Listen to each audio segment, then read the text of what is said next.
Nabi Saleh diutus kepada kaum Samud, dan kaum Samud itu masih keturunan kaum Ad, tapi tentu kaum Ad yang saleh, yang baik-baik. Sebab seluruh kaum Ad dihancurkan Allah, tidak ada satupun yang hidup kecuali orang-orang yang bersama Hud, yang beriman kepada Allah subhanahu wa ta'ala. Lah kemudian setelah Hud meninggal dunia, maka kaum Samud mereka tinggal di perbatasan antara Tabuk dan Hijaz. Disebutkan dalam surah Al-A'raf ayat 79 atau 73 sampai 79, wa ila Samud akhahum salihan, dan kepada bangsa Samud Allah utus saudara mereka, menunjukkan bahwa Nabiullah Saleh bukan orang lain tapi bagian daripada kaum Samud. Jadi Saleh itu dikenal sejak kecil di kalangan bangsa Samud karena Saleh itu saudara mereka. Qala ya qaumi ibudullaha ma lakum min ilahin ghairu. Ketika Nabiullah Saleh alaihi salatu wassalam diangkat menjadi nabi dan rasul, maka Saleh sebagaimana nabi-nabi yang lainnya mendakwahkan dakwah tauhid. U'budullaha ma lakum min ilahin ghairu. Sembahlah Allah, tauhidkan Allah, karena tidak ada sesembahan selain daripada Allah yang berhak disembah. Seluruh para nabi mendakwahkan dakwah tauhid. Begitu juga Nabi Allah Saleh alaihi salatu wassalam. Lah Nabi Saleh ini ikhwan adalah orang yang diharapkan oleh kaumnya sebelum dia diangkat menjadi nabi dan rasul untuk menjadi pemimpin mereka. Karena kebaikan akhlaknya, kecerdasannya, keadilannya dalam keputusannya, mereka mengharap Nabi Saleh itu menjadi pemimpin mereka. Tapi ketika Nabiullah Saleh diangkat menjadi nabi, kemudian mendakwahkan dakwah tauhid, maka dari sinilah orang-orang Samud ini mulai mengingkari Nabiullah Saleh karena agama mereka menyembah berhala. Tiba-tiba Nabi Saleh mengingkari sesembahan-sembahan mereka dan mengajak hanya menyembah Allah saja. Mulailah mereka marah, sehingga kemudian Allah mengatakan, ya qaumi ibudullaha ma lakum min ilahin ghairuh qad ja'atkum bayyinatun min rabbikum.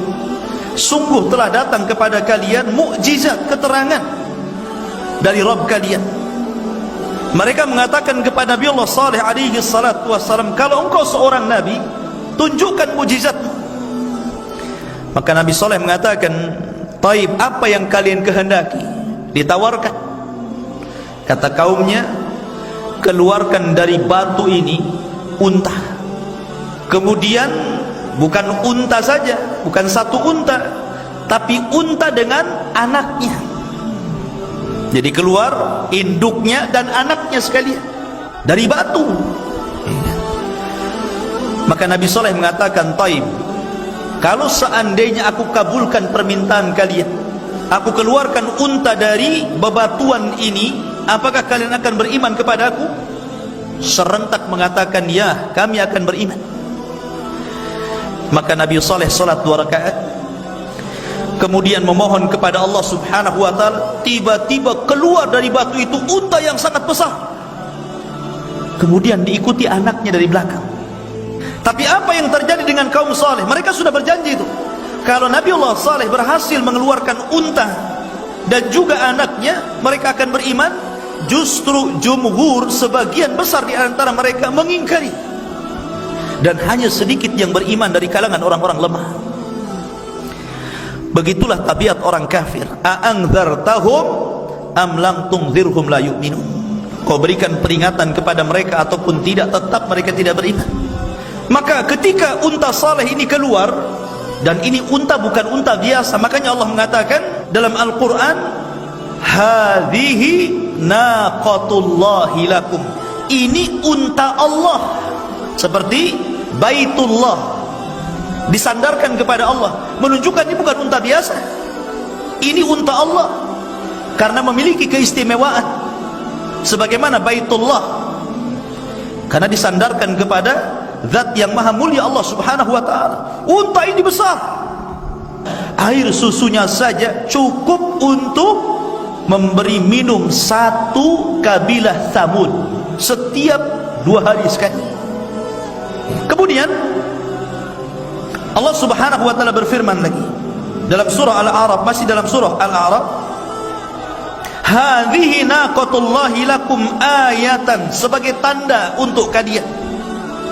Walaupun orang-orang ini mendustakan ikhwan, tetap saja manfaat unta ini mengalir kepada mereka. Akhirnya Nabi Saleh mengatakan kepada kaum Tsamud, sesungguhnya unta ini akan mendatangkan keberkahan kepada kalian, jangan pernah disentuh. Fadaruha, biarkan dia ta'kulu fi ardillah, makan di bumi Allah sesukanya. Wala tamassuha bisu, dan jangan kalian menyentuhnya dengan keburukan. Fayakhudhakum adzabun alim, sebab kalau engkau sentuh dengan keburukan maka akan datang adab yang pedih kepada kalian. Kemudian Saleh mengatakan, biarkan mereka atau unta ini makan, terserah dia. Kalau masuk ke kebun kalian biarkan saja, jangan dihalau. Dan sebagai timbal baliknya, ketika satu hari unta ini minum, kalian jangan minum. Jangan mengambil air dari sumur yang unta ini minum di situ, tapi kalian boleh mengambil air susunya. Tapi ketika satu hari unta ini tidak minum di sumur itu, kalian boleh mengambil air dari situ. Akhirnya apa yang jadi kesepakatan? Sepakatnya orang-orang Tsamud, walaupun mereka kufur kepada Nabi Saleh, sepakat. Subhanallah, unta ini besar. Kalau tidak besar, bagaimana air susunya bisa memberi minum kepada ribuan kaum Tsamud? Ini kan mujizat satu unta, tapi susunya itu kayak pabrik saja, nggak habis-habis, kayak keran aja gitu kan, nggak habis-habis susunya itu, bisa ngasih minum ribuan manusia.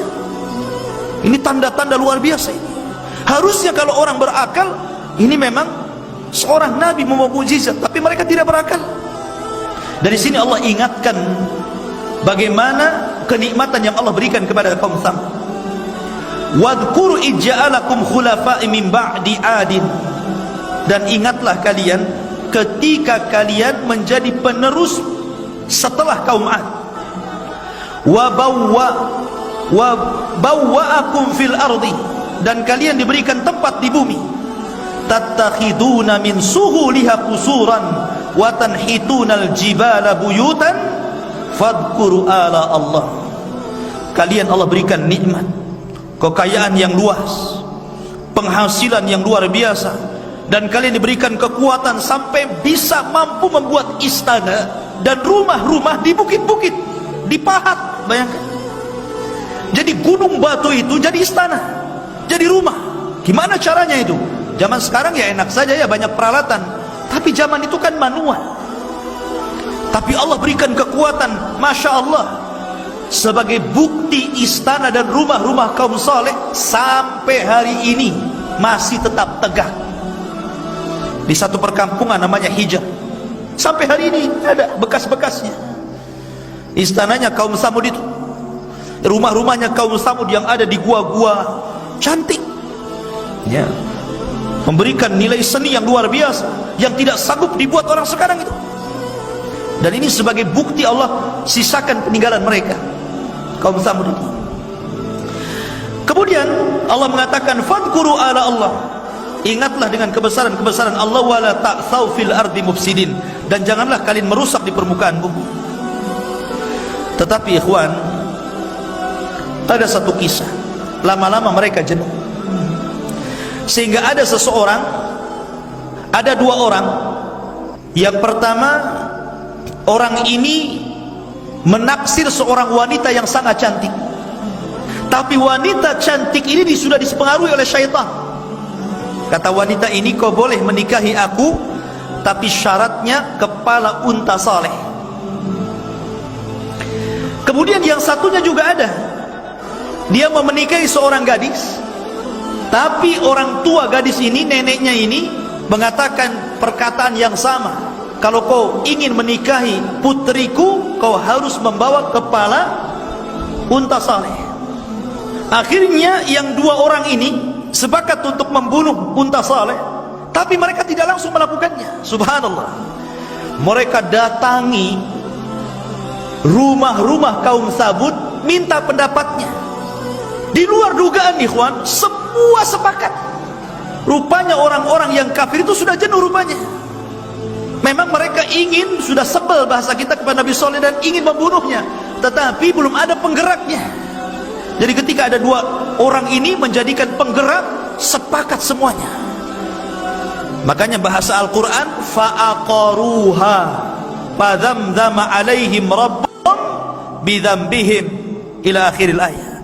Mereka menyembelih unta saleh, padahal yang menyembelih dua orang kan, tapi Allah mengatakan mereka. Maknanya karena satu kampung sepakat meridhoi dua orang ini untuk membunuhnya. Makanya bahasa Quran menggunakan mereka, padahal cuma dua orang. Akhirnya setelah disepakati para pembesarnya yang tidak suka dengan Nabi Saleh, bahkan seluruh kaum Samud kecuali orang yang beriman ikut setuju, gak apa-apa, bunuh saja. Maka mereka pun kemudian siap-siap untuk membunuh unta itu.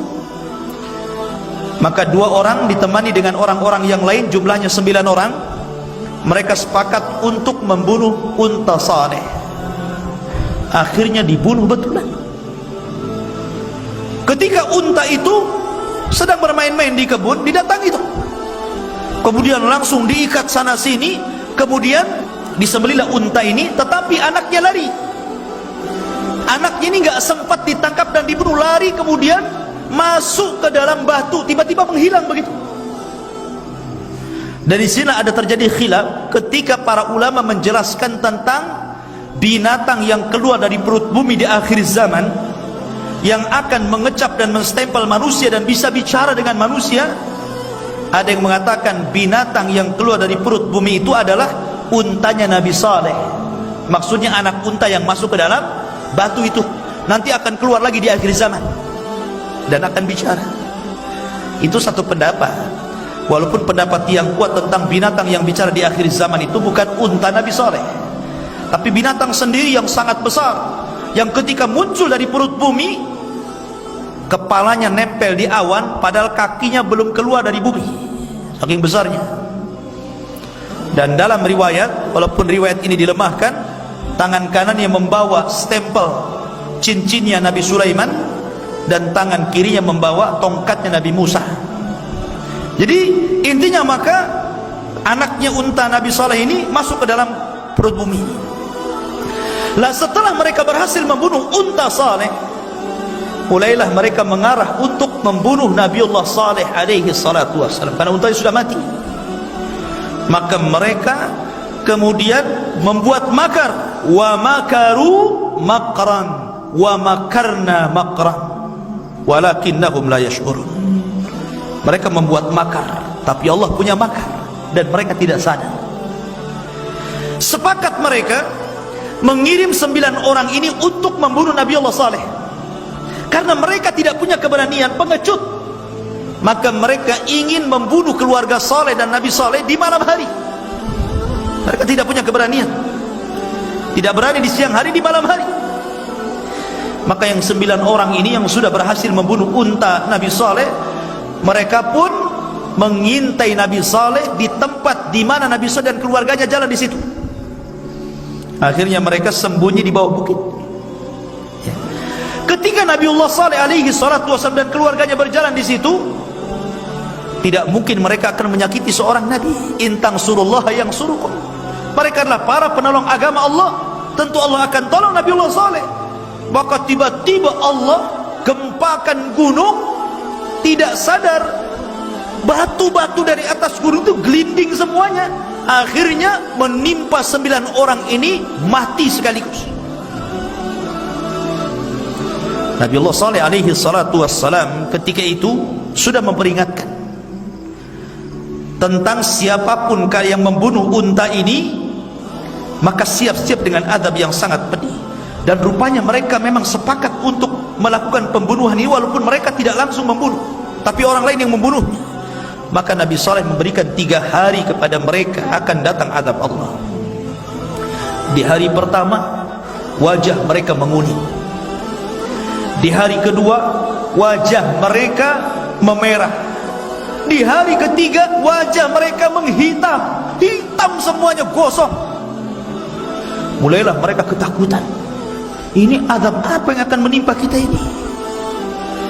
Dari situlah maka dimulai hari Kamis wajah mereka menguning, hari Jumat wajah mereka memerah, hari Sabtu wajah mereka menghitam.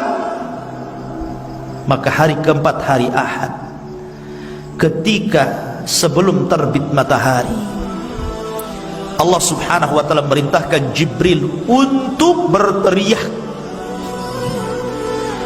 Maka berteriaklah Jibril sehingga pekikannya malaikat Jibril cukup membunuh seluruh kaum Samud. Tiba-tiba di pagi hari semua sudah menjadi bangkai di rumah-rumah mereka. Itu hukuman Allah subhanahu wa ta'ala kepada kaum Samud. Maka kemudian Nabi Saleh membawa para pengikutnya untuk pergi dari situ.